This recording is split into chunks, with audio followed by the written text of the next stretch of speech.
another American DA Live. On today's Forensic Friday, Ray the DA, Detective Fran Root, and former Madison and Clark Circuit Judge Bill Jennings will discuss the Clay Nelson case.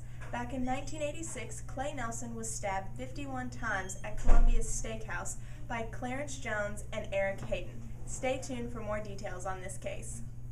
We have a case from 1986. This is another, as Jack mentioned earlier, another one of those 25th anniversary cases that we're going to talk about this week. Why don't you introduce us to today's guests, and let's start. All right. Well, it was June the 28th, 1986. At 3:22 a.m., a panic alarm from the Columbia Steakhouse was received by the people that monitor them. They notified the police department, and they went to the Columbia Steakhouse restaurant, which was located, still is located, on Alexandria Drive. And when they got there, they found Clay Nelson, manager of the Columbia Steakhouse restaurant there, had been killed, stabbed. Turned out he'd been stabbed 51 times. Now, at that time, the head of the homicide unit was Sergeant Fran Root, who had subsequently retired. But he was the, as we say, the lead dog on this one. And he's with us today to talk a little bit about that. Fran? Good morning. Fran, we're going to have to get you a key. You're coming here so often. Yes. Get you a parking space and everything. I'd appreciate that. Also with us today is former Madison and Clark Circuit Judge Bill Jennings, who is a very close personal friend of Clay Nelson, and he attended the trial with Clay's parents and other family members, and he was there for the whole trial, and we're gonna want to let him give us his observations about the case and the impact of it.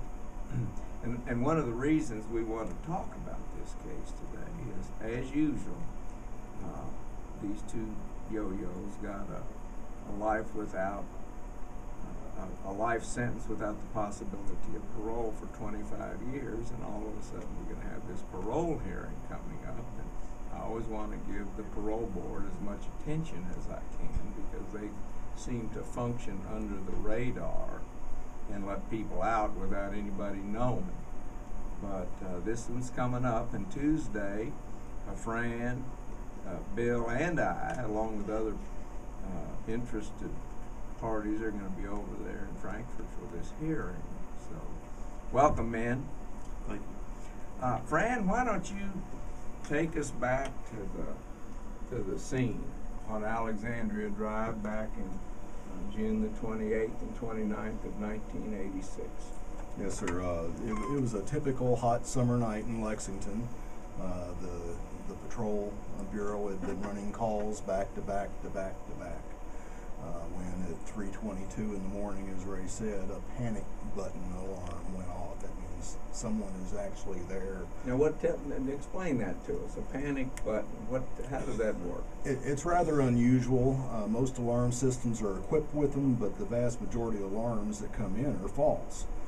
So when a panic button alarm comes in, that does heighten your awareness, because that means that someone actually a person physically pushed a button demanding, saying that there was an emergency at that location. Now, the alarm didn't come directly to the police department in 1986. No, they are serviced by companies, but in this case, it was a full service company that actually sent a response along with the police response. So they notify the police at the same time they take off to go respond.